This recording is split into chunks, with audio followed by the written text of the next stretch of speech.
Before we begin today's video review of Arcade Paradise, I want to give a massive shout out to my sister Liz for hooking me up with a new USB audio interface. Hopefully the crackling problem you heard with my M audio is a thing of the past.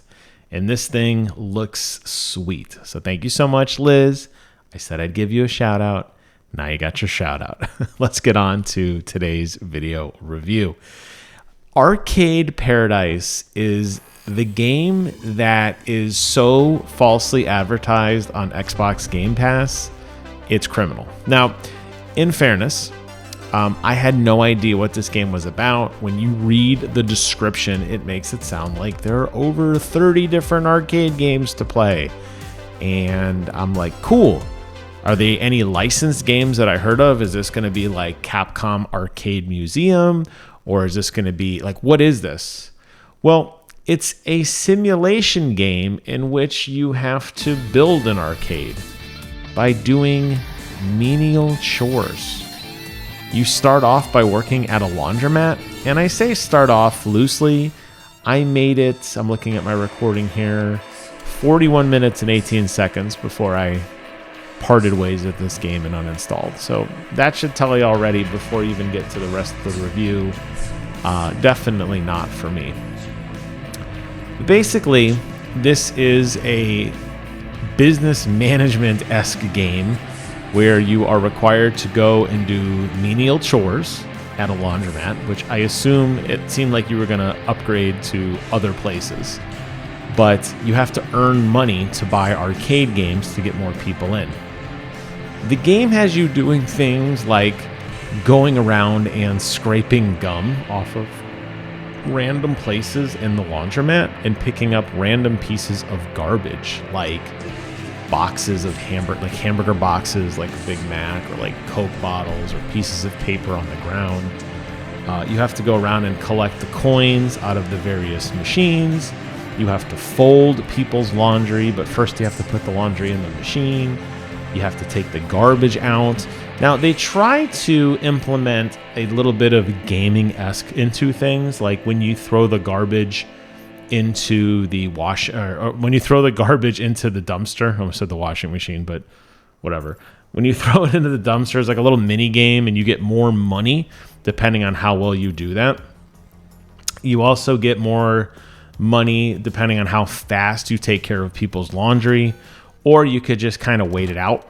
And by waiting it out, you'll get less money, but you don't have to micromanage if you don't want to. But the game grinds to a halt when you see the expensive machines you have to buy and the upgraded facilities you have to work towards. Now, the game gives you a major boost of money very early on to buy your first arcade cabinet, which is great. But then it very quickly dwindles down into this management element to it, and it just gets so boring. And I'm like, where is the fun in this? This is a job. Now, you can enjoy the arcade games. They're not that great. Since the game starts, I think there's only like 2 or 3 in your back laundry room area that you can get. Ultimately, you start to get more because you buy more, and I assume you buy more space and that sort of thing. You can play the games, but while you're playing games, you're not really earning a ton of revenue, which means that it's going to take you even longer to unlock other games, which is kind of frustrating. There's also this kind of story loosely in the background where your father is very unsupportive of you for working on getting towards an arcade. And you have these like messages back and forth with your sister via a chat program. And you have to talk with her. Now, it's not dialogue driven in terms of like you get any choices. It's basically just press button to advance conversation. But they're very dry conversations that don't really seem to amount to anything other than, Dad doesn't love me. And your sister's like, but you should do it anyway and follow your dreams. And you're like, you're right, sis. And it just doesn't feel believable. You're looking now at the first part of the gameplay, where you have to go outside to dispose of the trash. You'll get to see the first gameplay element. So far, all I'm doing is walking around and basically picking up pieces of garbage, but you'll see me walk around the dumpster in a second and throw in the trash to get your rewards. There's your little meter, and you know, they try to make it like interesting. Like, oh, cool, you got it. Stars come out, you know, totally tubular, and you get $30, which is like, hey, great. But again, when you see the prices of the machines, this doesn't really seem like a lot. Now, the game is beautifully rendered. I don't think this gameplay that I'm showing you is doing it justice. It runs at 60 frames a second on Xbox Series X, and it looked really, really impressive.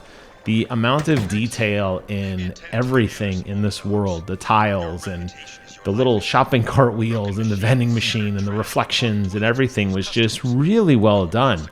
So they clearly put a lot of attention to detail into the universe. It's just kind of a boring game because after you're done picking up laundry, your watch will notify you that you have to clean the toilet. So yes, this game requires you to walk over, and there's a mini game with the toilet where you rotate the analog stick and it vibrates. And once it vibrates a certain amount, you plunge the toilet. You do quote unquote damage as you reduce the HP of said clog until ultimately, you clear the toilet and you move on. Now this will happen routinely just as laundry is coming in. So you're going to have to essentially go around and do all of these tasks to get small bursts of money to go into the actual arcade to play the games. And I am assuming the farther you go in this game, either one of two things happens, and I'm guessing it's the former, where the tasks get more and more advanced. You're doing more and more things to make more and more money. Or something ridiculously wild happens and all of this gets thrown away. But seeing as how much attention to detail is given in this open tutorial to kind of walk you through all of these tasks, I just feel like this is setting you up for larger and larger venues in which more work is required. And looking at the description of this game versus what the game is, it is a major, major buzzkill. Being mundane and walking around is just boring and it just doesn't seem fun. Now, if there was some way in which you could generate revenue yourself by playing the arcade games, maybe in a way to unlock them faster, maybe that would be fun. But the games don't really hold your attention for very long. And since you're kind of walking through these very long-winded chat messages and mundane tasks, by the time you actually get to the games, they're not even that great. And it's like, oh, okay. And then back to kind of grinding out to kind of work your way up for the next game. So I'm going to do a little jump cut here and I'll show you a bit of the game and then I'll wrap up this review. So here's two of the starting games that you get. One of them very clearly a Grand Theft Auto clone, but kind of a take on Grand Theft Auto crossed with Pac-Man, where you have to go around and clear a board by collecting pellets. There are different power-ups you can get that allow you to run over police, kind of like Pac-Man when he turns blue and you could eat the ghosts. Very similar to that. After you play that game, I moved over to another game called Wood Gal's Adventure. And each of these games, I have to give them credit, at least they're all stylized differently. Certain games seem to cater more towards that Super Nintendo Mode 7 type graphics or stuff you would see from deep retro gaming. Here, this is a kind of match-up game where you have to match 3 fruits in a row to fill up the yum-o-meter, which gives you stars to progress to the next level. And that's it. So all this hard work, as I mentioned, all the things you're doing, this is the quote-unquote payoff to unlock games like this. Definitely not for me. If you're interested, it is on Xbox Game Pass. I will point out as I close out this review, you do need a controller to play. As far as I can tell, this does not support keyboard and mouse.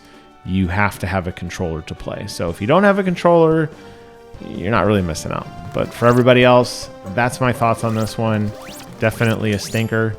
But if you did like it, sound off below. Let me know if I missed something in the review. I'd love to hear from you guys. Thank you all so much for watching. Take care of yourselves. And until next time, I will see you guys on the other side.